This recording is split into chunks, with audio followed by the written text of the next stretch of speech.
Okay, so let's talk about the type of anxiety that's specific to autism that isn't explained by any of the other existing anxiety disorders outlined in the DSM. This is what the researchers are referring to as autism distinct anxiety, or just distinct anxiety for short. I'm going to read you the actual definition from the research study. Okay, so it starts by explaining what distinct anxiety isn't, and it kind of gets to what distinct anxiety is from there. So, clinical anxiety can manifest in several forms, including generalized anxiety disorder, separation anxiety, specific phobia, and social phobia, henceforth referred to as DSM anxiety. Now, what this is saying is that anything that is outlined in the DSM currently, this study is referring to as DSM anxiety. Okay, moving on. However, distinguishing anxiety from ASD symptoms is challenging.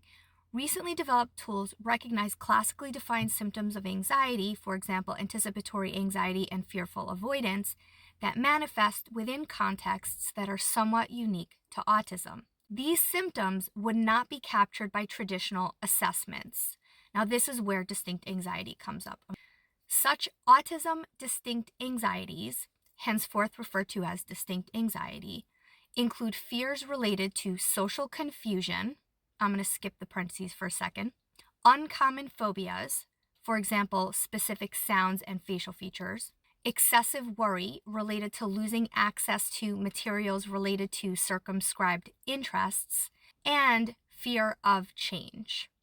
Now back to the parentheses. So it talks about fears related to social confusion. What it's trying to distinguish between is the fear that someone might have of being negatively perceived in a social setting.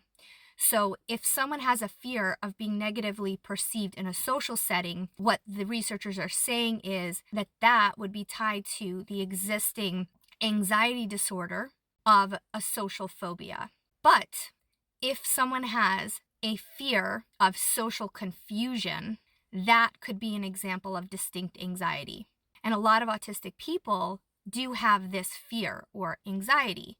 They have an anxiety of attending social events and not knowing what to expect, not knowing who's going to be there, not knowing how to act around them, not knowing what is expected of them. So many aspects of a social situation can cause someone who's autistic to have this anxiety. So that would be an example of distinct anxiety. Now, I have a slew of examples from my own life that I'm going to go into another video just because this video is already so long. But I hope that this provides some context for those interested with regard to what distinct anxiety actually is. Okay, so summing all this up. Distinct anxiety is essentially anxiety that is only tied to autistic brain wiring and nothing else. So if a person has anxiety that could be explained by some other type of condition, it's not distinct anxiety. Distinct anxiety is anxiety experienced due to autistic brain wiring. Now, in another video, I'm going to go into what the study actually found in terms of the differences between people who have distinct anxiety and people who don't. And then in another video, I'll share several examples of how distinct anxiety shows up for me specifically. So if you're interested in those videos, you should definitely stick around for that. Okay, I hope you guys found this helpful, and I will be back as soon as I can with a follow-up video on this. Bye, everyone.